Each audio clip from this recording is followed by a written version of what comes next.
हाँ जी। मैं आना वा पिया सुबह ईद हो जानी है ते जाने वास्ते कोई लियांदी है बोटी गोश्त दी के कोई नहीं है।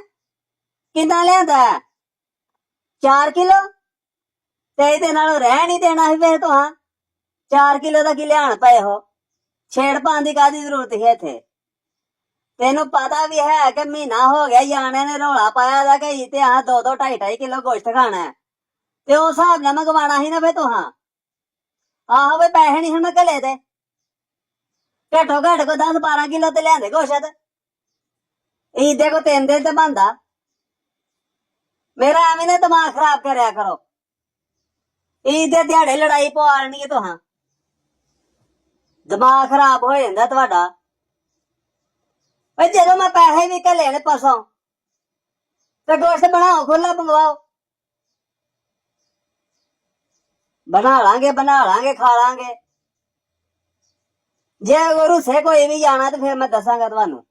ਠੀਕ ਹੈ। ਇਹ ਚੋਚਾਂ ਦੀ ਮੈਨੂੰ ਆਵਾਜ਼ ਨਹੀਂ ਆਉਣੀ ਚਾਹੀਦੀ। ਆਹੋ ਮਹੀਨਾ ਡੇਢ ਹੋ ਗਿਆ ਜਾਣੇ ਨੇ ਰੱਜ ਕੇ ਗੋਸ਼ਤ ਖਾਦਾ ਆਦਾ ਤੇ ਉਦੋਂ ਹਰਿਆਂ ਤੇ ਹਣ ਪਈ ਗੱਲ ਹੋਈ ਤੇ ਆਂਦੇ ਹਣ ਇੱਥੇ ਹਾਂ ਫੇਰ 2-2 2.5 ਕਿਲੋ ਗੋਸ਼ਤ ਖਾਣਾ ਤੇ 4 ਕਿਲੋ ਲਿਆ ਕੇ ਤੇ ਇੱਥੇ ਬਹਿ ਗਏ ਇੱਥੇ ਕਾਵਾਂ ਨੂੰ ਥੋੜਾ ਥੋੜਾ ਬਾਹਰ ਪਹਾੜੋ ਫਿਰ। ਹਾਂ ਆਹ 4-5 ਕਿਲੋ ਤੇ ਇਹਦੇ ਕਾਵਾਂ ਨੂੰ ਪਾਣਾ ਹੁੰਦਾ ਇੱਧਰ ਉਧਰ ਸੁੱਟਣਾ ਹੁੰਦਾ ਤੁਹਾਂ। ਜਾਣਾ ਨੇ ਕੀ ਖਾਣਾ।